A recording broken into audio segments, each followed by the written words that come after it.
Bismillahirrahmanirrahim. Welcome to Medical Medics. Today our topic of our discussion is purine nucleotide degradation.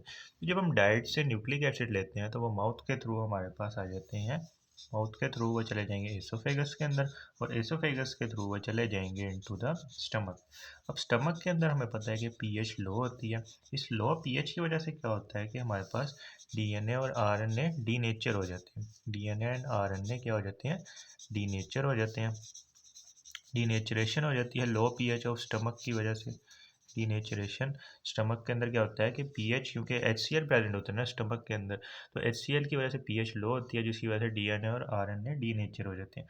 अब ये जो denatured nucleic acid है, इसके ऊपर पेंक्रियास से एक एंजाइम आता है जिसको हम बोलते हैं न्यूक्लियसिस। ये न्यूक्लियसिस एक्ट करेंगे on this denatured nucleic acid जो कि स्टमक से आ रहा होगा।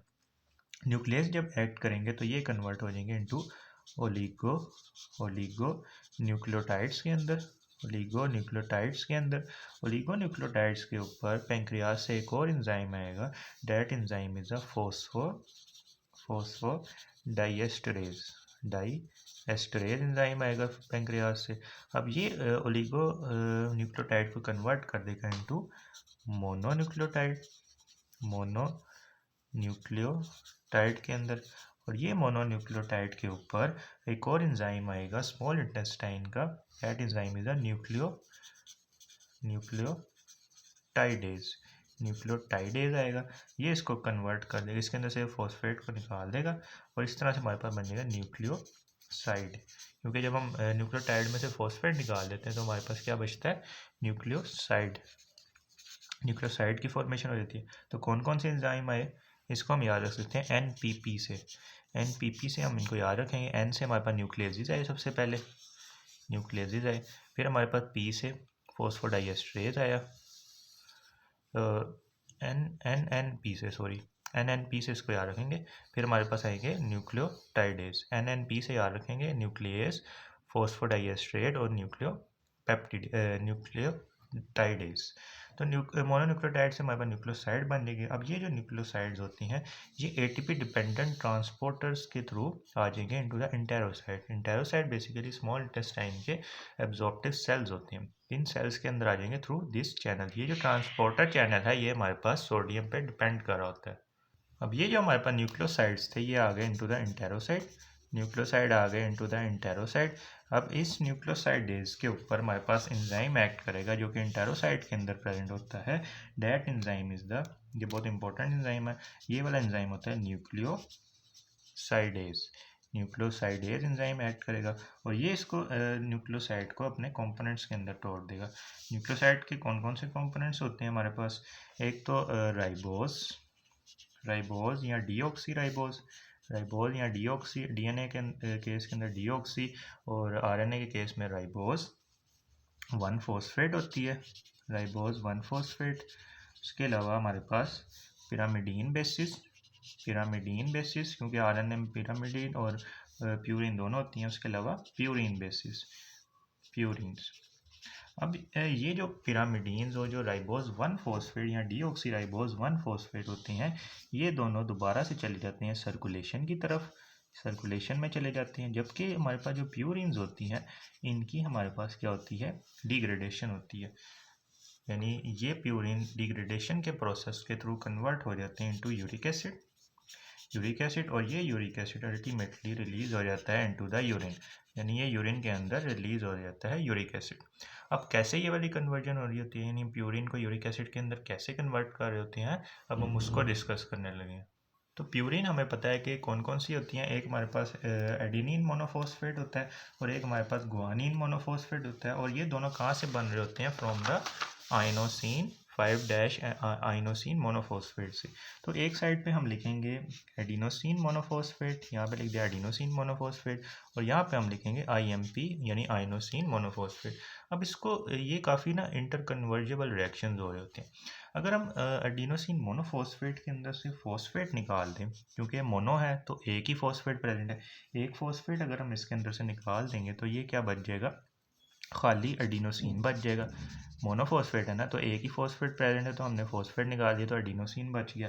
अब एडिनोसिन फॉस्फेट को निकालने के लिए यहाँ पे जो एंजाइम एक्ट करता है, डेट एंजाइम इज द 5-न्यूक्लियोटाइडेज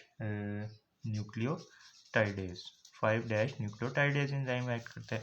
इसी तरह आईएमपी के अंदर से भी अगर हम फॉस्फेट को निकाल दें, इसमें से भी फॉस्फेट को निकाल दें, तो यहाँ पे भी हमारे पास क्या बन जाएगा, आइनोसिन बन जाएगा। जैसे एडिनोसिन बना इसी तरह आइनोसिन बनता है। अब एक तो ये बात होगी कि अगर फॉस्फेट निकाल दिया। अब दूसरा ये तरीका होता है कि हम एएमपी को दोबारा से कन्वर्ट करते हैं टू आईएमपी, और आईएमपी से फिर आगे ये रिएक्शन चल रहे होते हैं। अब ये कैसे कन्वर्जन होती है, इससे पहले ये याद रखें कि जो 5-न्यूक्लियोटाइडेज है वही इधर यूज़ होगा आईएमपी की आइनोसिन के अंदर कन्वर्जन के लिए। अब एएमपी के ऊपर यहाँ पर रिएक्शन होगा और यहाँ पे जो एंजाइम यूज़ होगा, that enzyme is the deaminase. AMP deaminase बोल दें या एडिनाइलेट डीएमिनेज बोल दें, डीएमिनेज यूज़ होगा। इस डीएमिनेज की वजह से एएमपी आईएमपी के अंदर कन्वर्ट होगा। अब कैसे कन्वर्ट होगा, हमें पता है कि हम यहाँ से अमोनिया को निकाल देंगे तो ये कन्वर्ट हो जाएगा आईएमपी के अंदर। अब ये अमोनिया हमने कहा था कि जब आईएमपी की सिंथेसिस से हम आईएमपी से हम एएमपी बना रहे थे, तो हमने कहा था कि एएमपी की सिंथेसिस में जो अमीनो एसिड यूज़ होता है वो होता है एस्पार्टेट, जो कि ये वाला ग्रुप देगा। अब ये वाला ग्रुप हमने निकाल दिया तो ये दोबारा से कन्वर्ट हो रहा है इनटू द आईएमपी। अब यहाँ पे एंजाइम हो गया डीएमिनेज, एक तो ये पाथवे होगा। अब एडिनोसिन को भी हम आइनोसिन के अंदर कन्वर्ट कर सकते हैं, क्योंकि हमने यहाँ से रिएक्शंस को आगे लेके चलना है ना। तो अगर हम एएमपी से आईएमपी बना सकते हैं तो हम एडिनोसिन से आइनोसिन क्यों नहीं बना सकते? बेशक बना सकते हैं, क्यों नहीं बना सकते। हम इसको एडिनोसिन को कन्वर्ट कर देंगे आइनोसिन में। अब यहाँ पे भी हमारे पास जो यूज़ होगा वो होगा डीएमिनेज। डीएमिनेज नाम से ही जाहिर है कि ये डीमाइनेशन यानी अमोनिया ग्रुप को निकाल रहा है, तो यहाँ से हमारे पास NH3 निकल जाएगा, NH3 निकल गया। अब ये बन गया आइनोसिन। अब आइनोसिन से हमने आगे रिएक्शन चलाने हैं। अब आइनोसिन हमारे पास कन्वर्ट होता है इनटू द हाइपोजेंथीन। ये हाइपोजेंथीन हमने कहाँ पे पढ़ा था बेस, ये हमने पढ़ा था इनटू द, जब हमने सैल्वेज पाथवे की बात की थी वहाँ पे पढ़ा था हाइपोजेंथीन। अब ये वाली कन्वर्जन के लिए कौन सा कंपाउंड की ज़रूरत होती है, यहाँ से हम बेसिकली ऐड करते हैं इसके अंदर इनऑर्गेनिक फॉस्फेट ऐड करते हैं, और यहाँ से हम वो वाली जो फॉस्फेट जो ऐड करते हैं वो इसके अंदर से राइबोस को निकाल लेती है। यानी ये वाली इनऑर्गेनिक फॉस्फेट हम इसलिए ऐड करते हैं ताकि हम इसके अंदर से आइनोसिन के अंदर से राइबोस को बाहर निकाल दें। तो बाहर की तरफ क्या आ जाएगा, राइबोस 1 फॉस्फेट बाहर आ जाएगा। फिर ये कन्वर्ट हो गया हाइपोजेंथीन के अंदर। अब हाइपोजेंथीन के अब इधर एंजाइम भी एक्ट करेगा। यहाँ पे जो एंजाइम होता है उसको हम बोलते हैं पीएनपी। पीएनपी का क्या मतलब है, प्यूरीन न्यूक्लियोसाइड फोस्फोराइलेज। ये इसकी कन्वर्जन में इन्वॉल्व होगा। हाइपोजेंथीन से अब हम आगे चलते हैं। हाइपोजेंथीन से अब हमने बनाना है जेंथीन। हाइपोजेंथीन से हमने जेंथीन की फॉर्मेशन करवानी है। अब हाइपोजेंथीन से जेंथीन बनाते हुए हम क्या करेंगे कि ऑक्सीजन और वाटर को ऐड करेंगे, और यहाँ से हमारे पास निकल जाएगा H2O2 निकल जाएगा। और यहाँ पे जो एंजाइम एक्ट करेगा, that enzyme is the xanthine oxidase यहाँ पर एक्ट करेगा। जेंथीन ऑक्सीडेज कन्वर्ट करेगा हाइपोजेंथीन को इनटू द जेंथीन। अब क्या होगा कि ये वाला जो रिएक्शन है ये हमारे पास जो मोलिब्डेनम होता है उस पर डिपेंड कर रहा होता है, यानी यहाँ पे मोलिब्डेनम एज अ कोएंजाइम भी यूज़ होता है। जेंथीन से फिर हमने आगे दोबारा से इस पर जेंथीन ऑक्सीडेज एक्ट करेगा। जब दोबारा से जेंथीन ऑक्सीडेज एक्ट करेगा तो इसका क्या मतलब है कि ये वाले दोबारा से प्रोडक्ट्स यूज़ होंगे, H2O एंड O2, ये कन्वर्ट हो जाएंगे H2O2 के अंदर। यानी बात करें तो हमारे पास ये जेंथीन फिर कन्वर्ट हो जाएगा इनटू द यूरिक एसिड। तो हमारे पास यही फाइनल प्रोडक्ट है प्यूरिन की डिग्रेडेशन का, यूरिक एसिड, और ये यूरिक एसिड फिर रिलीज हो जाता है यूरिन के अंदर। तो ये तो हमने डिग्रेडेशन देख ली एएमपी और आईएमपी की। अब ये जो हमारे पास जीएमपी होती है उसकी डिग्रेडेशन कैसे होती है, तो इधर लिख लेते हैं जीएमपी की डिग्रेडेशन। जीएमपी होता है सबसे पहले, जीएमपी की अगर हम फॉस्फेट को निकाल दें फॉस्फेट को निकाल देंगे तो यहाँ पे एंजाइम कौन सा आएगा, यही वाला एंजाइम आएगा जो हमने यहाँ से फॉस्फेट निकालते हुए यूज़ किया था, 5 न्यूक्लियोटाइडेज।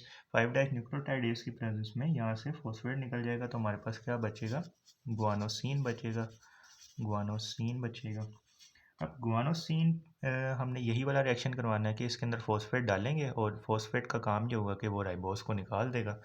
फॉस्फेट डालेंगे, फॉस्फेट डाला और यहाँ से राइबोस 1 फॉस्फेट बाहर आ गया, 1 फॉस्फेट बाहर आ गया। फिर गुआनोसिन कन्वर्ट हो जाएगा into the guanine, guanine, guanosine convert हो गया इनटू द गुआनिन। और यहाँ पे भी कौन सा एंजाइम यूज़ होगा, यही वाला purine nucleotide pyrophosphate, PNP, purine nucleotide pyrophosphate. अब गुआनिन से हमने बनाना है जेंथीन, जेंथीन बनाने के लिए हम यहाँ पर यूज़ करेंगे गुआनेज। यहाँ पे कौन सा एंजाइम है, गुआनेज एंजाइम है। ये क्या करेगा कि इसमें से अमोनिया को निकाल देगा, जब अमोनिया इसके अंदर से निकल जाएगी तो हमारे पास जेंथीन की फॉर्मेशन हो जाएगी। तो ये थी हमारे पास सिंपल सी डिग्रेडेशन ऑफ द प्यूरिन। अब इसके रिलेटेड कुछ क्लिनिकल पॉइंट ऑफ व्यू भी आते हैं, उससे पहले हम इसको दोबारा से रिवाइज कर लेते हैं। अच्छा, तो प्यूरिन की जब हमने बात की थी तो हमने कहा था कि दो होती हैं, एक होते हैं एएमपी और एक जीएमपी। उनको बनाने वाला जो हमारे पास सोर्स होता है वो आईएमपी होता है। अब ये लिख दिया हमने एएमपी और आईएमपी। अब इसके दो पाथवेज हैं, या तो हम एएमपी को आईएमपी के अंदर कन्वर्ट कर दें और ये वाली साइकिल चले, या तो फिर हम एएमपी को पहले एडिनोसिन में कन्वर्ट करें और एडिनोसिन से हम आइनोसिन की तरफ आएँ और फिर ये रिएक्शन प्रोसीड करें। तो ये दो तरीके हैं। अगर हम इसके पहले डीफॉस्फोराइलेशन यानी इसके अंदर से इनऑर्गेनिक फॉस्फेट निकालेंगे तो हमारे पास यूज़ होंगे 5 न्यूक्लियोटाइडेज, और इसी तरह यहाँ पे भी हम कर देंगे तो आइनोसिन बन जाएगा। और दूसरा पाथवे था, अगर हम इसके अंदर से अमोनिया निकाल देंगे जो कि एस्पार्टेट से आ रही होती है, डी एमिनेज की प्रेजेंस में इसके अंदर से एस्पार्टेट वाली अमोनिया निकाल देंगे तो ये आईएमपी के अंदर कन्वर्ट होगा। आईएमपी में से दोबारा से इनऑर्गेनिक फॉस्फेट निकालेंगे तो आइनोसिन में कन्वर्ट हो जाएगा। और अगर एडिनोसिन के रास्ते से चलना चाहिए तो एडिनोसिन के अंदर से अगर हम अमोनिया निकाल लें डी एमिनेज की प्रेजेंस में तो ये कन्वर्ट हो जाएगा आइनोसिन के अंदर। फिर आइनोसिन के ऊपर ऐड करता है purine nucleotide pyrophosphorylase. Phosphorylase का काम ये होगा कि पहले ये इसके अंदर से जो इनऑर्गेनिक फॉस्फेट हम ऐड कर रहे हैं, इस इनऑर्गेनिक फॉस्फेट का ये काम होता है कि इसमें से राइबोस को निकाल दे, राइबोस को साथ ही निकाल देगी, राइबोस 1 फॉस्फेट बन जाएगा और ये कन्वर्ट हो जाएगा इनटू हाइपोजेंथीन। हाइपोजेंथीन पे हाइपोजेंथीन ऑक्सीडेज एक्ट करेगा और हमारे पास जेंथीन बन जाएगा। फिर जेंथीन ऑक्सीडेज की प्रेजेंस में यूरिक एसिड की फॉर्मेशन हो जाएगी। जीएमपी की तरफ आते हैं, जीएमपी में से भी हम पहले फॉस्फेट निकालेंगे, गुआनोसिन बन जाएगा। फिर गुआनोसिन पे पीएनपी एक्ट करेगा और वही दोबारा से इनऑर्गेनिक फॉस्फेट आएगी, वो राइबोस को इसके अंदर से निकाल देगी और गुआनिन बन जाएगा। फिर गुआनिन में से हम अमोनिया निकाल देंगे तो इन द प्रेजेंस ऑफ गुआनेस तो ये भी कन्वर्ट हो जाएगा इनटू जेंथीन, और जेंथीन पे दोबारा से जेंथीन ऑक्सीडेज एक्ट करेगा और यूरिक एसिड की फॉर्मेशन हो जाएगी और ये uric acid ultimately into urine release हो जाएगा। अब हम इसके क्लिनिकल्स को डिस्कस कर लेते हैं। अब पहला जो क्लिनिकल आता है, that clinical is the adenosine deaminase deficiency. इस एडिनोसिन डीएमिनेज का काम ये था कि एएमपी को कन्वर्ट कर रहा था इनटू द आईएमपी और एडिनोसिन को ये कन्वर्ट कर रहा था इनटू द आइनोसिन। अब अगर ये वाला एंजाइम नहीं होगा तो इसकी वजह से क्या होगा कि जो डीएटीपी है यानी जो डीऑक्सी राइबोज हमारे पास होते हैं वो बॉडी के अंदर बहुत ज़्यादा हो जाएंगे, यानी जो एटीपी का लेवल है वो बॉडी के अंदर ज़्यादा हो जाएगा। और डीएटीपी हमने कहा था कि जब हमने डीऑक्सी राइबोन्यूक्लियोटाइड की फॉर्मेशन करवाई थी तो हमने कहा था कि ये जो डीएटीपी होता है इसके हाई लेवल जाकर हमारे पास जो डीऑक्सी राइबोज वाला एंजाइम था यानी deoxy ribonucleotide reductase enzyme present था, उसको ये यानी डीएटीपी के हाई लेवल्स उसको इनहिबिट करते हैं। जब ये वाला एंजाइम इनहिबिट हो जाएगा तो हमारे पास फर्दर डीएनए की सिंथेसिस नहीं होगी। फर्दर डीएनए की सिंथेसिस क्यों नहीं होगी, क्योंकि हमारे पास डीऑक्सी राइबोन्यूक्लियोटाइड नहीं बनेंगे, क्योंकि इसका एंजाइम हमने इनहिबिट कर दिया, क्योंकि इसके हमारे पास हाई लेवल प्रेजेंट है। अब चूंकि हमारे पास डीएनए की सिंथेसिस नहीं हो रही तो इसकी वजह से क्या होता है कि हमारे पास इम्यूनो डेफिशिएंसी हो जाती है। इम्यूनो डेफिशिएंसी जिसमें हमारे पास बी सेल और स्पेशली टी सेल और स्पेशली बी सेल इन्वॉल्व होते हैं, इनकी डिप्लीशन हो जाएगी बॉडी के अंदर, क्योंकि उनकी सिंथेसिस के लिए हमारे पास डीएनए की ज़रूरत होती है और डीएनए की सिंथेसिस को हमने इनहिबिट कर दिया क्योंकि डीएटीपी के लेवल्स हाई हो गए। अब क्यों हाई हुए हैं, क्योंकि हमें हमारे पास ये वाला जो एंजाइम था डीएमिनेज वाला एंजाइम, इसको इनहिबिट, ये मतलब इसकी डेफिशिएंसी है। इसकी डेफिशिएंसी की वजह से क्या होगा कि एएमपी और जो हमारे पास होती हैं डीऑक्सी राइबोन्यूक्लियोसाइड, वो बॉडी के अंदर एक्यूमुलेट हो जाएंगे। जब वो एक्यूमुलेट होंगे तो उनके हाई लेवल इस एंजाइम को इनहिबिट कर देंगे। जब ये एंजाइम इनहिबिट होगा तो डीएनए की सिंथेसिस नहीं होगी, डीएनए की सिंथेसिस इन तमाम सेल्स के अंदर नहीं होगी, तो इस तरह से हमारे पास इम्यूनो डेफिशिएंसी हो जाएगी। नेक्स्ट आता है हमारे पास प्यूरिन न्यूक्लियोसाइड फॉस्फोराइलेज की डेफिशिएंसी, पीएनपी की डेफिशिएंसी। ये भी हमारे पास ऑटोसोमल रिसेसिव डेफिशिएंसी है और ये एडीए से लेस सीवियर होती है और ये रेयर होती है। ये अफेक्ट करती है टी सेल के डेवलपमेंट को। इसका भी वही मैकेनिज्म होगा कि ये आगे कन्वर्जन को रोक रही है ना।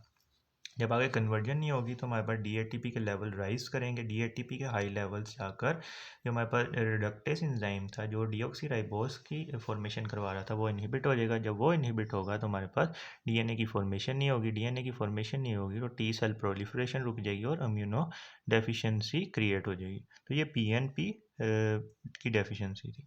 नेक्स्ट आती है हमारे पास गाउट। अब गाउट के अंदर हमारे पास बेसिकली हो रहा था हाइपर यूरिसीमिया।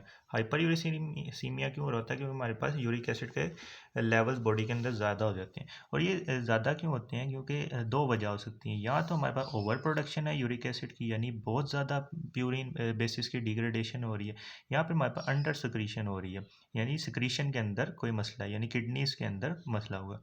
अब किस हमारे पास क्रिस्टल्स या जिसको हम टॉफीज बोलते हैं उनकी डेपोजिशन शुरू हो जाती है सॉफ्ट टिश्यू के अंदर। और जो पेरिफेरल जॉइंट्स होते हैं उसके अंदर हमारे पास क्या होता है कि मोनोसोडियम यूरेट क्रिस्टल डिपॉजिट होने लग जाते हैं पेरिफेरल जॉइंट्स के अंदर। इस तरह के इस तरह से हमारे पास एक टोफेशियस गाउट हो जाता है जॉइंट्स के अंदर। इसके ट्रीटमेंट में हमारे पास आते हैं एलोप्रीनोल, जो कि इनहिबिट करते हैं जेंथीन ऑक्सीडेज को। जेंथीन ऑक्सीडेज हमने पढ़ा था कि प्यूरिन की डिग्रेडेशन के अंदर इन्वॉल्व है, तो एलोप्रीनोल इनहिबिट करेगा जेंथीन ऑक्सीडेज को, जिसकी वजह से हम प्यूरिन की डिग्रेडेशन को कम कर देंगे। जब प्यूरिन की डिग्रेडेशन कम होगी तो यूरिक एसिड जो कि फाइनल प्रोडक्ट होता है प्यूरिन की डिग्रेडेशन का, उसके लेवल भी कम हो जाएंगे और इस तरह से हम गाउट को प्रिवेंट कर लेंगे। तो ये था टॉपिक हमारा प्यूरिन की डिग्रेडेशन। नेक्स्ट पार्ट की वीडियो के अंदर हम बात करेंगे पिरामिडीन की सिंथेसिस और उनकी डिग्रेडेशन की। If you like this video then kindly share it with your friends and subscribe to my channel.